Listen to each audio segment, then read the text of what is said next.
सर्व महामानवांना विनम्र अभिवादन करतो। सर्वात प्रथम मोर्चा आदरणीय बाळासाहेब आंबेडकर प्रदेशाध्यक्ष रेखाताई ठाकूर यांच्या सूचनेवरून लातूर जिल्ह्यानं मोठ्या ताकदीनं मोर्चा काढला। त्यासाठी लातूर जिल्ह्याच्या मोर्चासाठी श्रम घेणाऱ्या सर्व नेत्यांचे पदाधिकाऱ्यांचे मनापासून मी अभिनंदन व्यक्त करतो।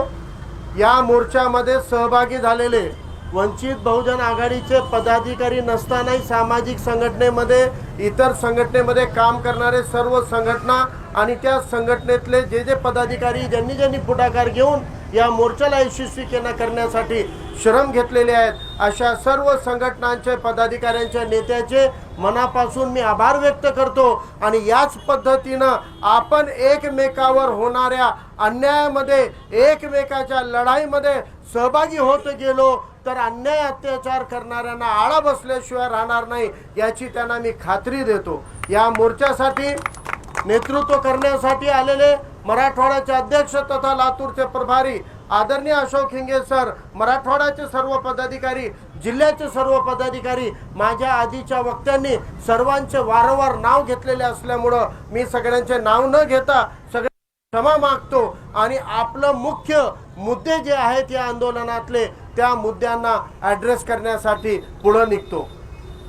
बांधवांनो आणि भगिनींनो, आदरणीय बाळासाहेब आंबेडकरांनी सामाजिक न्यायाच्या अनुषंगानं सामाजिक न्याय आणि संवैधानिक अधिकार आणि स्वातंत्र्य सुरक्षित ठेवण्याच्या हिशोबानं मुस्लिम समाजावर, मागास समाजावर होत असलेल्या या हल्ल्यांच्या विरोधामध्ये महाराष्ट्राच्या सर्व जिल्ह्यांमध्ये मुस्लिम समाजाचे मोर्चे काढण्याचा आदेश आपल्याला दिलेला आहे।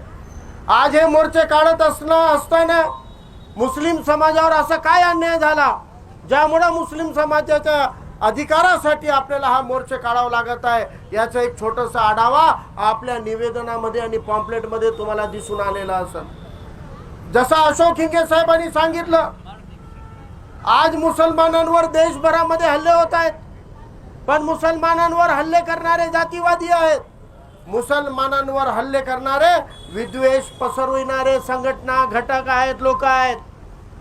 परंतु ज्या जरीन खानचा विषय इथं अशोक हिंगे साहेबांनी मांडलेला आहे, जरीन खान हा बीड जिल्ह्यामधल्या परळी मधला एक संशयित आरोपी म्हणून पोलिसांनी त्याला ताब्यात घेतलं। ताब्यात घेतल्यानंतर पोलीस स्टेशनला त्याला पकडून घेऊन गेले, घरातून रस्त्यावरून दुकानावरून त्याच्या मुलाला पकडून घेऊन गेले आणि एका तरुण पोराच्या समोर त्याच्या बापाला अमानुषपणे मारहाण केली।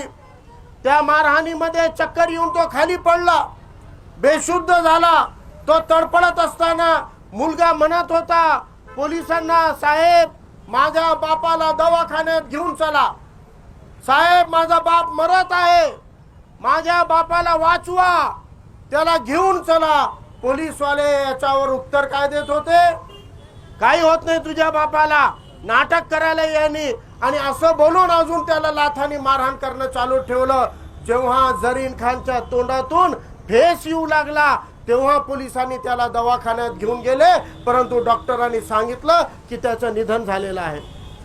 पोलिसांच्या ताब्यामध्ये जरीन खानची हत्या होते। द्वेष पसरवण्यास संघटना, RSS ची कीड लागलेले मानसिकतेचे लोक मुसलमानांची मॉब लिंचिंग करतायत, ते मुद्दा वेगळा झाला। ते सामाजिक द्वेषातून होणारी मारहाण, मॉब लिंचिंग हाही मुद्दा आहे। परंतु या मॉब लिंचिंग पासून, हल्ल्यापासून, गुन्हेगारांच्या पासून संरक्षणासाठी माणूस ज्या पोलिसांच्या संरक्षणेमध्ये जातो, ज्या पोलिसांकडून आपल्या रक्षणाची अपेक्षा करतो, त्या पोलिसांच्या ताब्यात असताना अमानुषपणे जरीन खानची हत्या करण्यात येते। ही घटना घडली ना घडली 2 दिवसानंतर जळगाव जिल्ह्यामधल्या अंमळनेर तालुक्यामध्ये 2 मुलांच्या भांडणावरून 2 समूहामध्ये 2 गटामध्ये दगडफेक होते। या दगडफेकीमध्ये काही गुन्हेगार अटक होतात आणि तिथल्या एका नगरसेवकाच्या घरामध्ये पोलीस जाऊन विचारतात, ते नगरसेवक कुठे आहे? ते त्यांची आई सांगते की बाबा माझा मुलगा बाहेर गावी गेलेला आहे, 2 दिवस झाले नाही आहे। त्यांच्या घरामध्ये त्या नगरसेवकाचा मुलगा अशफाक सलीम नावाचा पायाला फ्रॅक्चर झालेला, पाय तुटलेला, 25 दिवसापासून घरामध्ये बेडवर पडलेला आहे. बाप भेटलं नाही म्हणून त्यांनी त्या अशफाक सलीमला घरातून उचलून घेऊन गेले. तुझा बाप नाही, तू चल. तो म्हणला साहेब माझ्या पायाला फ्रॅक्चर आहे, 25 दिवसापासून मी घराच्या बाहेर पडलो नाही. तरी त्याला उचलून घेऊन जाऊन त्यांनी त्या दगडफेकीचा आरोपी केलं. आरोपी करून पोलीस स्टेशन मध्ये त्याला 5 दिवसाची कोठडी भेटली आणि तिसऱ्या की चौथ्या दिवशी पोलिसांनी त्याच्यासोबत अमानुष मारहाण केली आणि त्या मारहाणीमध्ये अशफाक सलीमचा मृत्यू झाला. त्याची हत्या झाली. त्याला ऍडमिट केलं दवाखान्यात, वरच्या दवाखान्याला पाठवलं. डॉक्टर म्हणले वाचू शकत नाही, तो मेला. एक घटना नाही तर दुसरी घटना पण 2-4 दिवसाच्या अंतराने घडते आणि पोलिसांच्या ताब्यामध्ये अशफाक सलीम नावाचा एक तरुण मारला जातो. ज्या पोलिसांकडून आम्हाला संरक्षणाची अपेक्षा आहे, ज्या पोलिसांच्या बाजूने काम करण्यासाठी हजारो पुरोगामी आणि सुशिक्षित पुढारी आपापल्या समाजाला प्रबोधन करत आहेत, पोलिसांमधला आणि या मागास घटकांमधला अंतर कमी व्हावा यासाठी अनेक झटलेले आहेत. मला इथं पोलीस विभागाला सांगायचं आहे की तुम्ही एक गोष्ट समजून घ्या. ज्या समाजामध्ये एक अक्षर सहन केलं जात नव्हतं, पोलीस विभागाला माझं आव्हान आहे की माझं जे बोलणं आहे तुम्ही रेकॉर्ड करा. माझ्या आधीच्या वक्त्यांना कॅमेरा होता पोलीस विभागाचा, चालू करा, क्लोजअप घ्या आणि हे पोचवा, तुमच्या साहेब लोकांपर्यंत पोचवा आणि तुमचे सूत्र हातात घेतलेल्या देवेंद्र फडणवीस पर्यंत पोचवा. त्याला सांगा आम्ही ज्या बहुजन समाजातून येतोय, एक वाकडा शब्द जर कोणी बोलण्याची हिम्मत केली तर अख्खं गाव जाळून टाकण्याची हिम्मत या समाजामध्ये होती. इतका उपद्रव या समाजाचा होता. गेल्या 20 वर्षामध्ये आम्ही आमच्या लेकरांच्या हातामधून दगड आणि हत्यार हिसकावून लेखणी देण्याचं काम केलं होतं. त्यांना म्हणलं की दगड सोडा, हत्यार सोडा, लाट्या काट्या सोडा, हातामध्ये लेखणी घ्या. आमच्या मुलांच्या हातातले दगड दोरगे हिसकावून घेऊन लेखणी देण्याचं काम आम्ही केला. त्यांना सांगितलं कायद्यानं राहा, हा बाबासाहेबांचा संविधान तुमची सुरक्षा करायला सक्षम आहे. या संविधानाचा संरक्षणाचा आधार देऊन आम्ही आमच्या लेकरांच्या हातातल्या तलवारी हिसकावून लेखणी देण्याचं काम केलेलं आहे. आणि हे संविधानाच्या स्वातंत्र्याचं रक्षण करणं खाकी वर्दी घातलेल्या पोलिसांचं कर्तव्य आहे, ड्युटी आहे. तुमच्या अंगावर ही ताकद, खाकीची ताकद मोहन भागवतच्या RSS ने नाही दिली. तुमच्या अंगावर, तुमच्या कमरेवर बंदूक ही मोहन भागवतच्या आणि विश्व हिंदू परिषदेच्या बजरंग दलाच्या टोळक्यावाल्यांनी नाही दिली. तुमच्या अंगावर खाकी, कमरेला बंदूक, हातात काठी डॉक्टर बाबासाहेब आंबेडकरांच्या संविधानाने दिलेली आहे. या देशातल्या सामान्य नागरिकांचं रक्षण करण्यासाठी दिलेली आहे. छोट्या छोट्या अल्पसंख्याक मागासलेल्या घटकांची सुरक्षा करण्यासाठी दिलेली आहे. गुंडागर्दी करण्यासाठी दिलेली नाही, दादागिरी करण्यासाठी दिलेली नाही. ही गोष्ट समजून घ्या. जर तुम्ही संविधानाच्या चौकटीत राहून या वर्दीचं, या खाकीचं कर्तव्य पार पाडाल तर आमचा बहुजन समाज संविधान प्रेमी म्हणून कायद्यानं वागायला तयार आहे. परंतु तुम्ही कोणत्या गुन्ह्यासाठी कोणाला काय शिक्षा देता? एक निवेदन देण्यासाठी, एक मोर्चा काढण्यासाठी वंचित बहुजन आघाडीच्या पदाधिकाऱ्यांना गेल्या 4 दिवसापासून दबावामध्ये घेत आहात, त्यांना भीती निर्माण करत आहात. आमच्या निवेदनाची तुम्हाला भीती का वाटू लागली? आमच्या मोर्चाची तुम्हाला भीती का वाटू लागली? काय आमच्या मोर्चामध्ये आहे? काय आमच्या निवेदनामध्ये आहे? काय आमच्या मागण्या आहेत? अरे तुम्हाला जर इतकं भीती वाटत असेल, तुम्हाला तुमच्या कृतीची इतकी लाज वाटत असेल तर तुम्हाला ज्या दिवशी या रेणापूर मधला गिरीधारी तपघाले आपल्यावर हल्ला झाला म्हणून पोलीस स्टेशनला न्याय मागायला गेला, सावकारांनी माझ्यावर हल्ला केला म्हणून तुम्ही त्याचा गुन्हा दाखल करून त्या सावकाराला जेरबंद केला असतं तर आज गिरीधारी तपघाले जिवंत राहिला असता. तुम्ही तुमच्या कर्तव्यामध्ये कसूर केलात, तुम्ही तुमचं कर्तव्य पार नाही पाडलात। एक मातंग बांधव आमच्या जीवाशी गेला, 8 दिवसानंतर त्याच सावकारांनी घरात घुसून त्याची हत्या केली। हे कृती करताना, आपल्या कर्तव्यात कसूर करताना तुम्हाला लाज नाही वाटली, कायद्याची भीती नाही वाटली? वंचितच्या मोर्चानं भीती वाटते का? वंचितच्या मोर्चावर लाज वाटते का? या देशामध्ये राहणाऱ्या प्रत्येकाला या संविधानानं अभिव्यक्ती स्वातंत्र्य दिलेलं आहे। आज स्वातंत्र्य साबूत आहे। मला प्रशासनाला सांगायचं आहे, आज तुमच्या मोहन भागवतची मनमानी चालू शकत नाही। आजही या देशावर संविधान लागू आहे। या देशाचा सगळा कारभार हे मोदीचे आणि मोहन भागवतच्या मर्जीनं नाही, डॉक्टर बाबासाहेब आंबेडकरांच्या संविधानानं चालणार आहे। जर तुम्ही या संविधानाच्या कलमाच्या बाहेर गेलात तर तुम्हाला सुद्धा जाब विचारण्याचं काम याच पद्धतीनं मोर्चे काढून, याच पद्धतीनं आंदोलन करून आम्ही करणार आहोत। आमच्या मुलांना तुम्ही खोट्या गुन्ह्यामध्ये अटकवता। आता माझ्या एका तरुण मित्रानं सांगितलं, तुम्हाला जर एखादा फोटो बघून तुमच्या भावना दुखत असेल तर या देशानं ज्याला राष्ट्रपिता म्हणलेला आहे त्या महात्मा गांधीच्या मारेकऱ्याचा उदो करणाऱ्या गोडसेचे फोटो, नाचवणाऱ्यांच्या फोटो बघून आमच्याही भावना दुखावतात, परंतु आम्ही कधी त्यांच्यावर गुन्हे दाखल केले नाही। एवढं संयमित राहण्याचं काम इथल्या छोट्या छोट्या समाजानं केलेलं आहे, इथल्या गांधी प्रेमींनी केलेलं आहे। इथं डॉक्टर बाबासाहेब आंबेडकरांचा अवमान करणारे, सतत मागास घटकांच्या, मायनॉरिटीच्या विरोधात भडकाऊ भाषण करणाऱ्यांचे फोटो बघून आमच्याही भावना दुखावतात, परंतु आम्ही त्यांच्यावर कधी गुन्हा दाखल केलेला नाही। आज तुमच्या भावना का दुखावत आहेत? इथं माझ्या तरुण मित्रांना सांगितलं, महाराष्ट्रातल्या कोणत्याही मुसलमानानं कोणत्याही अशा मुस्लिम राजाचा उदो केलेला नाही ज्या मुस्लिम राजाबद्दल चुकीच्या का होईना, खोट्या का होईना, या इतिहासामुळं आमच्या हिंदू बांधवांच्या मनामध्ये जर नाराजगी आहे, राग आहे, तर आम्ही त्यांचा उदो केलेला नाही आहे। मी विचारू इच्छितो, महाराष्ट्रामध्ये 12-13 कोटी लोकसंख्या आहे।